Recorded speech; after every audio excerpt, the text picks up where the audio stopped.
السلام عليكم البنات، كي دايرين؟ لاباس عليكم؟ نتمنى تكونوا بخير وعلى خير وانتم كتشاهدوا هذا الفيديو هذا بأتم الصحه والعافيه. اليوم جيتكم فيديو جديد، غادي نشارك معكم هذا البلاطو هذا ديال المملحات. بالحق ما غاديش يكون كامل في فيديو واحد، غادي نقسمه لكم على جوج فيديوهات. المهم الفيديو الاول غادي يكون فيه لينام بالكروفيت والبريوات بالدجاج. كما كتشوفوا عندي 5 ديال المملحات، ما يمكنش ليا نديرهم فيديو واحد، يعني غادي يجي الفيديو طويل وممل. المهم هاد الوصفات هادو غادي تخزنوهم ان شاء الله رمضان على الابواب، وكنحتاجوا فحال هاد المملحات هادو كنستهلكوهم بزاف. المهم هاد المملحات انا راه صايبتهم ولكن ما طيبتهمش، يعني حتى احتاجيتهم عاد طيبتهم، يعني كونجليتهم وهما خضرين. ممكن ما كتشوفوا هنايا عندي هنايا 4 البصلات كبار، لان خديت غير القياس ديال 2 بصلات اللي غندير في لينام، و2 بصلات الاخرين غادي نخليهم الحشوه ديال الدجاج. المهم هنا الحشوه ديالي فيها 2 بصلات كيف ما شفتوا البنات كبار، وفيها 2 ضروس ديال الثومه. هنا عندي 300 غرام ديال الكروفيت اللي بطبيعه الحال نقيته، حيدت لي ديك السلسله الرمليه ديالو وغسلته مزيان، وغادي نشحرو مع البصله. وماشي بالشرط انكم ديروا هذا النوع ديال الحوت ديال الكروفيت، ممكن انكم ديروا الكالامار او لا ديروا الحوت بيض. المهم لكم الاختيار في النوع ديال الحوت اللي كتبغيو. المهم انا كانت توفر عندي الكروفيت استعملته في هذا لينام هذا. بالنسبه للتوابل هنا عندي بودره ديال الكروفيت هي هذه، وعندي هنايا توابل مكسيكيه. المهم معلقه كبيره كيف ما شفتوا. هاد البودره ديال الكروفيت كتعطي واحد النكهه زوينه للينام او للبسطيله ديال الحوت.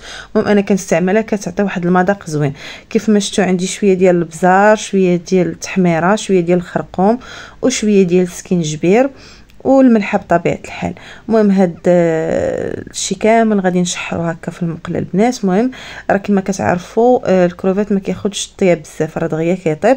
هنا القزبر ومعدنوس اللي مقطعين، المهم غادي نضيفهم، وغادي نضيف طبيعه الحال الحار. هنا ما توفرش ليا صوص صوجا، غادي ندير الخل ديال الحامض، وغادي ندير معلقه ديال الموطار حتى هي كتعطي واحد النكهه زوينه. غادي نستعمل الشعريه الصينيه ديال الطروز اللي رقدتها في الماء البنات وخليتها حتى رطابت مزيان وقطعتها. غادي نضيفها نشحرها مع هاد المكونات كامله باش حتى هي تنسم من هذاك الكروفيت وكتجي بنينه. وغادي ناخذ الفطر الاسود اللي حتى هو رقدته في الماء طيب. انا هادشي ما كنسلقوش البنات، يستحسن انكم غير ترقدوه في الماء طيب وتخليه واحد المده حتى يطلق مزيان صافي، وكتقطعوه هكا اما في الهاشوار اما تقطعوه بالموس. صافي هنا الحشوه ديالي راه طابت مزيان، صافي غادي نديرها في طبيسيل هكا ونخليها حتى تبرد مزيان. عاد غادي نخدم بها، يعني ما نخدمش بها وهي سخونه، الا خدمت بها كسخونه غادي تقطع ليا الورقه. وحتى الفرماج ما كنضيفوش، كنخليه حتى كتبرد باش ملي كنضيفو في الاخر وكنلف هذيك لينام ديالي ملي كنبغي نطيبها كتجي معلكه. وهنا غادي ندوزو الحشوه ديال البريوات اللي كتجيب الصدر ديال الدجاج. المهم كيف ما شفتوا غادي ندير واحد شويه ديال الزيت، وغادي ناخذ البصله اللي بقات عليا من الحشوه الاولى، لانني استعملت غير 2 بصلات، و2 بصلات الثانيين هما هادو اللي غادي نضيف. غادي نضيف 2 ضريسات ديال الثومه معاهم واحد القبيصه ديال الملح، ونشحروها مزيان حتى طيح هاد البصله هذه. من بعد غادي نضيفوا المكونات اللي بقاو. كيف ما شفتوا هنا الدجاج البنات عندي راني مقطعه طريفات صغار، ما بغيتش نقطعوا طروفه كبار ومن بعد نقطعوا صغير. من الديبار قطعته طريفات بهذا الشكل هذا، كيف ما كتشوفوا معايا قطعته هكا صغير. ولا بغيتو تسهلوا عليكم ودوزو حتى في العشوار، المهم يبقى شويه غليظ. كيف ما شفتوا غادي نشحرو هكا بوحدو مع البصله، ومن بعد غادي نضيف المكونات اللي باقا. غادي نضيف عليه خيزو محكوك هكا غليظ كيف ما شفتوا. وبالنسبه للخضره البنات لكم الاختيار، انا توفر لي صراحه غير خيزو حكيته هكا، وكان عندي الفطر معلب حتى هو ضفته. ممكن انك تضيفي قرعه كورجيت او لا تضيفي فلافل باللوان، المهم لك الاختيار في الخضره ديري اللي بغيتي. المهم هنا القزبر ومعدنوس اللي بقى عليا من الحشوه الاولى حتى هو غادي نضيفه، وغادي نضيف الشامبينيون الاسود كيف ما شفتوا، وغادي نشحر هذا الشيء كامل مزيان. وبالنسبه للعطريه، بما انني دايره الدجاج غادي ندير هنا العطريه ديال الدجاج، وغادي ندير شويه ديال الخرقوم وشويه ديال السكينجبير وشويه ديال البزار وهنايا شويه ديال التحميره حتى هي كتعطي النكهه زوينه. وما نساوش الحار، ضروري الحار كيعطي حتى هو مذاق زوين. ومعلقه ديال الموطارد. المهم هنايا البنات استعملت داكشي اللي عندي الصراحه مزت عليه ما نقصت، لان كنت باغا ندير قرعه كورجيت كتجي زوينه مع الخيزو مع الدجاج، ولكن ما توفراتش ليا. المهم قديت بهذا الشيء، ولكن راه ما نقولش لكم واحد المذاق وواحد اللذه جو روعه الصراحه. المهم هنا راه تشحروا مزيان صافي. هنا غادي نحطهم تما في الطبيصيل ونخليهم على جنب حتى يبردوا. هنا غادي نرجعوا الحشوه الاولى ديالنا اللي حضرنا ديال الكروفيت. غادي نديرو هنا لي سيغار كيف ما شفتوا البنات. هنا الورقه غادي نقطعها على 4، قطعتها في المره الاولى على 2 والثانيه قطعتها على 4.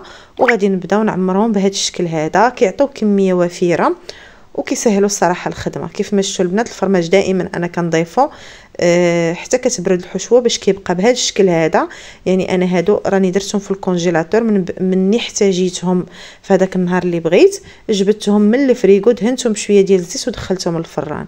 يعني وكيجي داك الفرماج عاد كيدوب، ماشي كيدوب من الديبار مع الحشوه وهي سخونه، كيولي بحال مشمع وكيقصح. يعني ما كيجيش دايب وطالق الخيط ديالو كيف ما كتعرفوا. المهم هادو هما لي نيم ديالي البنات كيجيو بهذا الشكل هذا، كيجيو محيطين. ممكن كنبقى غادا بهذه الطريقه هذه حتى كنكمل ان شاء الله الكميه ديالي كامله. هنا غادي ندوزو البريوات ديال الدجاج اللي درنا معاهم خيزو شامبينيون، وتنطوو البريوات ديالنا بهذا الشكل هذا. المهم الحجم لكم الاختيار. انا قسمت الورقه صراحه على 4 وخدمتهم بهذا الشكل هذا. المهم كيف ما كتشوفوا كيجيو محيدقين وتيجيو مقادين هكا كيف ما شفتوا. وما كندهنهم لا ببيض لا بطحين، يعني ما كنسدهمش، انا كنخليهم بحال هكاك لانهم غادي يطيبوا في الفران. كندهنهم غير بشويه ديال الزيت وكندخلهم بالفران كيجيو مقرمشين ومقرملين، كيجيو غزالين البنات. كيف ما شفتوا المذاق والله الا جاو فنين هادو ديال الدجاج. وخلاص ديال الحوت راكم عارفين الحوت كيجيو بنان بزاف. انتو كيما شفتوا بهذا الشكل هذا. كنبقاو غاديين حتى كنكملوا هذه الكميه كامله. المهم انا هنا راه درتهم في الفريغو حتى النهار اللي بغيتهم وطيبتهم كيجيو بهذا الشكل هذا. المهم خديت لكم هذه اللقطه هذه البنات، جاو غزالين محمرين مقرملين، يا سلام ولذة لا تقاوم. من هذا الفيديو هذا كنبغي نشكر مجموعه صدق والتعاون، اقوى واصدق مجموعه في اليوتيوب برئاسه العملاق اتوميكس فلوغ، يدعم في جميع الشروط، الساعات، العصافير، الدولار، سوبر شات. اللي بغى ينضم للمجموعه ما عليه الا يتواصل معايا في التعليق تحت هذا الفيديو هذا ونوصل المجموعه ان شاء الله، وبالصحه والراحه.